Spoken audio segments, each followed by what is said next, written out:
विमान का कॉपी करके खुद का S-20 विमान बना लिया। ये एक स्टील्थ बॉम्बर है। स्टील्थ क्या होता है और बॉम्बर क्या करते हैं? स्ट्रेटेजिक बॉम्बर होते हैं। ये रडार के पकड़ में नहीं आते हैं। अब ये भारत के लिए एक बहुत बड़ा सिक्योरिटी कंसर्न है, क्योंकि ये भारत के पास घूमेगा और रडार में पकड़ में नहीं आएगा, लेकिन इसको पकड़ने के लिए ओवर द होराइजन रडार होता है। अब हम ये दोनों की टेक्नोलॉजी को समझते हैं कि इससे सुरा बचता कैसे है और सुरा पकड़ कैसे लेता है। देखिए, अमेरिका ने बहुत ही पहले, ये 90 के दशक में अमेरिका ने अपना B-2 बॉम्बर को बनाया था। इसने कई युद्ध में भी भाग लिया है और इसी का कॉपी करके चाइना ने S-22 बॉम्बर बना दिया। ये जो है ये एक स्ट्रेटेजिक बॉम्बर है। बॉम्बर मतलब होता है ये बहुत ज्यादा मात्रा में बम ले जाते हैं सब, बहुत ज्यादा मिसाइल नहीं मारते, सब बम गिराते हैं सब बॉम्बर से इसे, और थोड़ा मोड़ा नहीं, बहुत ज्यादा ले जाते हैं सही सब। स्ट्रेटेजिक का मतलब होता है बहुत दूर तक जाते हैं और परमानेंट डैमेज करके आते हैं।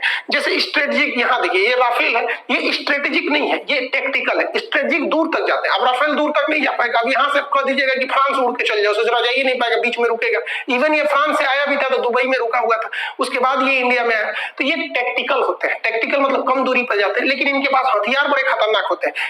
शुरुआती स्ट्राइक यही करते हैं सर, धड़ाधड़ दुश्मन के रडार तोड़ देंगे सर, टैंकर उड़ा देंगे सर, शुरुआत में बढ़त यही देते हैं सर। अब बाद में आते हैं स्ट्रेटेजिक परमानेंट ध्वस्त करके जाते हैं। जैसे ये C-17 ग्लोब मास्टर है, ये बड़ी दूर तक जा सकता है, स्ट्रेटेजिक है, सीधे एक के बार पूरे का यूरोप चल जाएगा। लेकिन हाँ ये है कि इसमें बम नहीं होता, ये ट्रांसपोर्ट के लिए आते हैं सर। तो स्ट्रेटेजिक समझ में आ गया आप लोग को। अब देखिए इतने दूर तक जाएगा तो इसको एयर रिफिलिंग की जरूरत होती है, क्योंकि स्ट्रेटेजिक है तो हवा में ही इसमें फ्यूल भरा जा सकता है इजीली। जैसे मान के चलिए ये जहाज है तो इसकी ऊंचाई फिक्स कर सकते हैं। ये अपने बता देंगे कि भैया देखो हम 4070 फीट की ऊंचाई पर उड़ रहे हैं। अब ये इसको उसी हिसाब से कर देगा कि एक काम करो तुम थोड़ा सा नीचे रहो, 4030 फीट पे रहो। अब मान के चलिए ये 50 फीट की डिस्टेंस बना के उड़ेगा सब। और इसमें से ये रिफ्यूलिंग के लिए यहाँ पे इसमें फिट कर दिया जाएगा, ऊपर का नॉब खोल देगा, यहाँ एक ऑपरेटर बैठा रहता है, वो इसमें रिफिल कर देगा। जहाजों की जो एयर रिफ्यूलिंग होती है वो दो तरह से होती है। अगर ये जाली नुमा पाइप होगा तो ये जो फाइटर जहाज है ये खुद आके उसमें अपना नोजल फंसाएगा और पेट्रोल भरेगा। और कुछ जहाजें ऐसी होती हैं जो अपना नोजल नहीं फंसा सकती हैं, तो उसमें एक पीछे क्रू मेंबर बैठा होता है। जैसे यहाँ ये क्रू मेंबर है, ये दूसरे जहाज में भरेगा जिसमें खुद नोजल फंसाने की क्षमता नहीं होती। जैसे ये बड़ा सा जहाज है, ये जो बड़ा जहाज आ रहा है इसमें क्षमता नहीं है, तो आप देखेंगे इसके मुंह पे ये खाली जगह बना है। तो ये जो ऊपर जहाज के पीछे बैठा रहता है ऑपरेटर, वो इस जहाज में देख के भर लेता है। ये पायलट केवल उस जहाज को नीचे ले आके लगा देता है। तो जैसे जिसमें नोजल फंसाने की क्षमता है वो खुद आके फंसाते हैं, जिसमें क्षमता नहीं है उसका क्रू मेंबर, जैसे इसमें क्षमता नहीं है, इसका यहाँ भरने वाला जगह है तो ये अपने जहाज को ले आके रख देगा और ऊपर से जो ऑपरेटर बैठा है वो इसमें ले आके भर देगा। आप समझ गए होंगे air refuelling. Mid air refuelling के द्वारा इसे बहुत लंबे दूर तक ऑपरेट किया जा सकता है। अमेरिका ने एक बार यहाँ से उड़ान भरा था अपने यहाँ से B-2 बॉम्बर से, और ये आया था सीरिया और में यहाँ पर बम गिरा के चला गया। सोच रहा उतना लंबी फ्लाइट लगा था इसको, 17 घंटा कंटिन्यू उड़ान भरते रह गया था, उसके बाद ही यहाँ चला गया था। तो ये काफी लंबे दूरी तक ये लोग हमला कर सकते हैं। स्ट्रेटेजिक जो बॉम्बर होते हैं ये स्टील्थ होते हैं। स्टील्थ को देखिए, स्टील्थ और कैमोफ्लाइज ये दो टेक्निकल टर्म होते हैं मिलिट्री के क्षेत्र में। इसका मतलब होता है कि अपने शरीर को छुपा लेना। अब जैसे मान के चलिए ये देखिए ये कैमोफ्लाइज कर रहे हैं, इसको ऐसे ही स्टील्थ होता है। हवा में कोई चीज अगर छुप जाती है तो उसे कहते हैं स्टील्थ, और जमीन पे छुप जाती है उसे कहते हैं कैमोफ्लाइज। यहाँ एक फौजी खड़ा है, देखिए यहाँ पे उसकी बंदूक की नोक है और यहाँ पे आपको पता नहीं चल रहा होगा यहाँ पे, क्योंकि ये भी झाड़ में घुस गया है। यहाँ पे भी देखिए ये इसकी राइफल है, यहाँ पर ये यहाँ पे है, यहाँ पे ये स्नाइपर छुपा हुआ है, तो इसे कहते हैं कैमोफ्लाइज। तो जब जमीन पर आप खुद को माहौल के हिसाब से ढाल लेते हैं वो कैमोफ्लाइज कहलाता है, और हवा में करते हैं तो उसे स्टील्थ कहते हैं। पूरी तरह से ये छुप नहीं सकते, ना कैमोफ्लाइज पूरी तरह छुप सकता है ना स्टील्थ पूरी तरह छुप सकता है, लेकिन अपने ज्यादातर एरिया को ये छुपा लेते हैं, जिस वजह से ये हमला कर देते हैं। जब तक आप इनको देख पाएंगे ये आपको साफ कर चुके रहेंगे सब। यहाँ पे यही होता है स्टील्थ में। रडार कैसे इनको नहीं पकड़ पाता, जैसे ये देखिए ये स्टील्थ जहाज जो होते हैं इन्हें रडार नहीं पकड़ पाता है। रडार का पूरा नाम होता है रेडियो डिटेक्शन एंड रेंजिंग।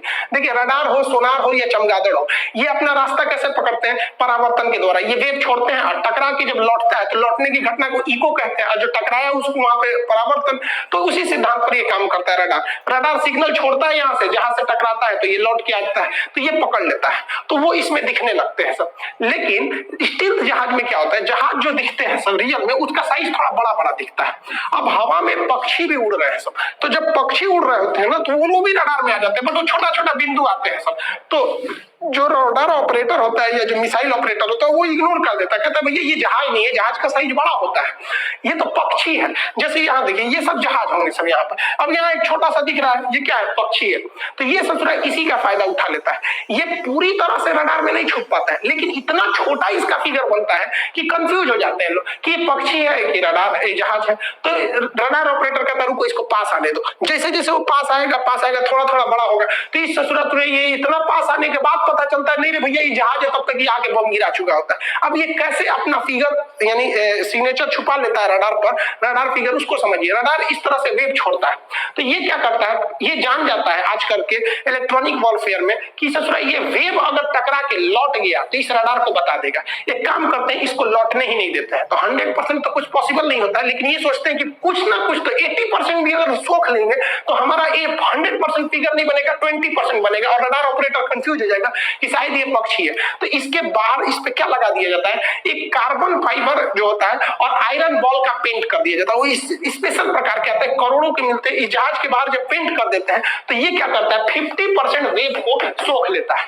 जो आया वो सोख लिया। अब जब सोख लेता है तो रडार को लगता है कि वहां कोई था ही नहीं, क्योंकि वो चला गया। उसको ये नहीं समझ में आता सोख लिया, क्योंकि रडार बहुत सारे वेव को छोड़ता है। तो जो वेव नहीं टकराते हैं तो रडार को लगता है कि हाँ वहां कोई नहीं था, तो चला गया वहां पे, वहां जहाज नहीं थी। तो ये क्या करता है, 50% सोख लेता है। लेकिन 50% भी तो बचा, बड़ा जहाज नहीं दिखेगा, छोटा दिखेगा। अब क्या किया जाता है इसमें, इसका शेप, इसकी डिजाइनिंग इस तरह से बनाई जाती है कि इसमें से रडार की जो किरणें आएंगी वो टकरा के दूसरे डायरेक्शन में मुड़ जाएंगी, वापस जा ही नहीं पाएंगे। इस डिजाइन से बनाया जाता है। देखिए इसका इंजन भी ऊपर रखा गया था कि धुआं ऊपर से निकल जाए। यहाँ पे नीचे रखता है, अमूमन जहाजों का नीचे रहता है या फिर पीछे रहता है। इसका कंप्लीट पीछे नहीं है, ऊपर की ओर है, दिख रहा है यहाँ पर। क्यों, क्योंकि रडार नीचे से देखता है, धुआं वगैरह वाले एरिया को रडार जो है वहां पे वाइब्रेशन होगा तो पकड़ लेता है वहां पर, तो ये ऊपर से निकल जाता है। तो ये क्या करता है, इस तरह से अपने एक स्पेशल डिजाइनिंग की वजह से 30% किरणों को वापस इधर उधर बिखेर देता है। तो इससे पहले जो था ये 50% को सोख लिया, कार्बन फाइबर और आयरन बॉल, और 30% को ये ले लिया। यानी टोटल कितना परसेंट किरणों को ये लोग चौपट कर दिया, 80%। तो रडार पे कितना दिखेगा, 20%। तो रडार पर जब दिखता है 20% तो लगता है कि कोई पक्षी है। तो कंफर्मेशन के लिए किया जाता है कि